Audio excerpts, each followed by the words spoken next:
بسم اللہ الرحمن الرحیم۔ شیخ سعدی شیرازی رحمۃ اللہ علیہ فرماتے ہیں کہ رات کے وقت باغوں، سبزہ زاروں اور سیر گاہوں میں ایک چھوٹا سا چمکدار کیڑا نظر آتا ہے جس کو جگنو کہتے ہیں۔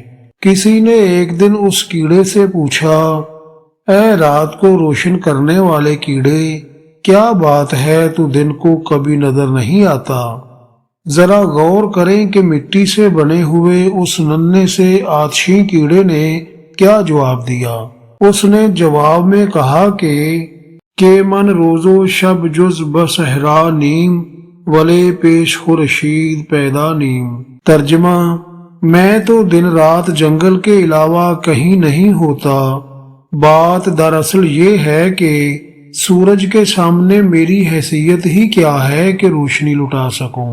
زندگی کا سبق اہل معرفت و طریقت نے فرمایا ہے کہ کیا وجہ ہے کہ ولایت کے تمام سلسلے حضرت علی المرتضی شیر خدا رضی اللہ تعالی عنہ سے شروع ہوتے ہیں، جبکہ جمہور اہل سنت کے نزدیک فضیلت کا سلسلہ ترتیب خلافت کے مطابق ہے، یعنی افضل البشر بعد الانبیاء علیہم السلام سیدنا صدیق اکبر رضی اللہ تعالی عنہ ہیں۔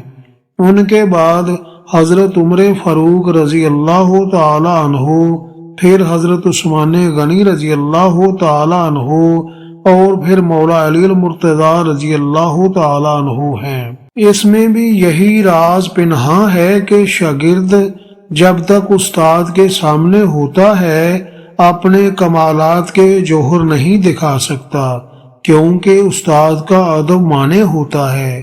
یہی وجہ ہے کہ آقا کریم سرکار دو عالم صلی اللہ علیہ وآلہ وسلم نے خلفائے ثلاثہ رضی اللہ تعالی عنہم کو اپنے پاس رکھا تاکہ ادب کا حق ادا کرتے رہیں، اور سیدنا علی المرتضی کرم اللہ وجہ الکریم کو نجف اشرف کا راستہ دکھا کر ظاہری طور پر اپنے سے دور کیا تاکہ فیض رسانی کا حق ادا کرتے رہیں۔